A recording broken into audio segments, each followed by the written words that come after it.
श्री स्वामी समर्थ. खोटे प्रेम कसे ओळखायचे? 1.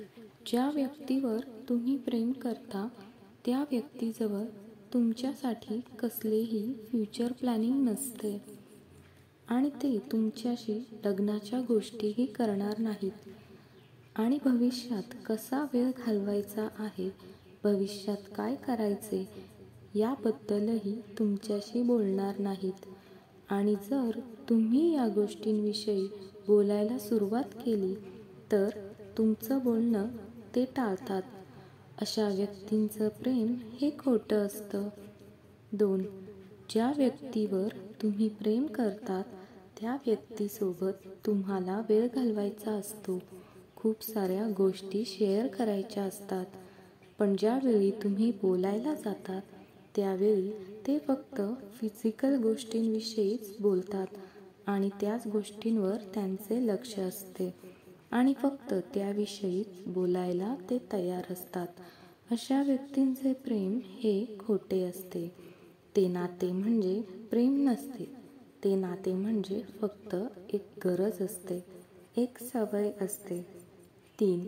तुम्ही ज्या व्यक्तीवर प्रेम करता त्या व्यक्तीबरोबर तुमची कोणत्याही गोष्टीविषयी अंडरस्टँडिंग नसते, म्हणजेच तुम्ही एकमेकांना समजून घेऊ शकत नाही.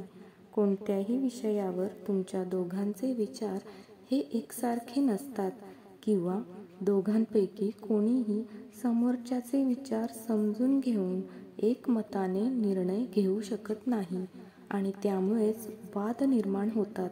असे प्रेम खोटे असते. तुम्ही त्यांच्या मताचा आदर करत असाल तर त्यांनीही तुमच्या मताचा, विचारांचा आदर केला पाहिजे. 4. असे प्रेम हे फक्त कंडिशनल प्रेम असते, म्हणजे तुम्ही त्यांचे म्हणणे ऐकले तरच ते तुमच्या मनासारखे वागणार आणि प्रेम तुटण्याच्या भीतीने तुम्ही त्यांच्या प्रत्येक गोष्टीला तयार होतात की जर मी त्यांच्या मनासारखे नाही केले तर ते ही रिलेशनशिप तोडून टाकतील.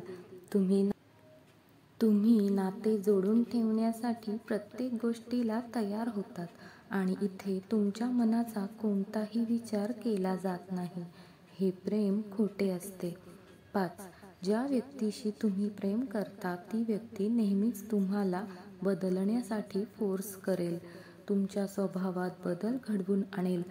खरे प्रेम असे असते तिथे जसे आहे तसे गुणदोषांसकट स्वीकारण्याची तयारी असते, पण जे प्रेम खोटे असते तिथे आपल्या स्वभावातील, आपल्या वागण्यातील उणिवा दाखवून देऊन त्यांच्या मनासारखे वागण्यासाठी दबाव आणला जातो आणि एकदा का तुम्ही त्यांचे ऐकले की हे दबावतंत्र नेहमी चालूच राहते आणि मग ते तुम्हाला कंट्रोल करू लागतात आणि तुम्हाला कळतही नाही की आपण जे आयुष्य जगतोय ते त्यांच्या सुखासाठी म्हणून सगळं करतोय की ते सोडून जातील या प्रेशरमध्ये येऊन त्यांचं सगळं ऐकतोय आणि यामध्ये आपल्या मनासारखी कोणतीच गोष्ट घडत नाही, म्हणजेच आपलं आयुष्य पूर्ण त्यांच्या कंट्रोलमध्ये असतं आणि ते म्हणतात ना कठपुतली, त्याप्रमाणे आपलं जगणं होऊन जातं आणि आपल्याला कळतही नाही,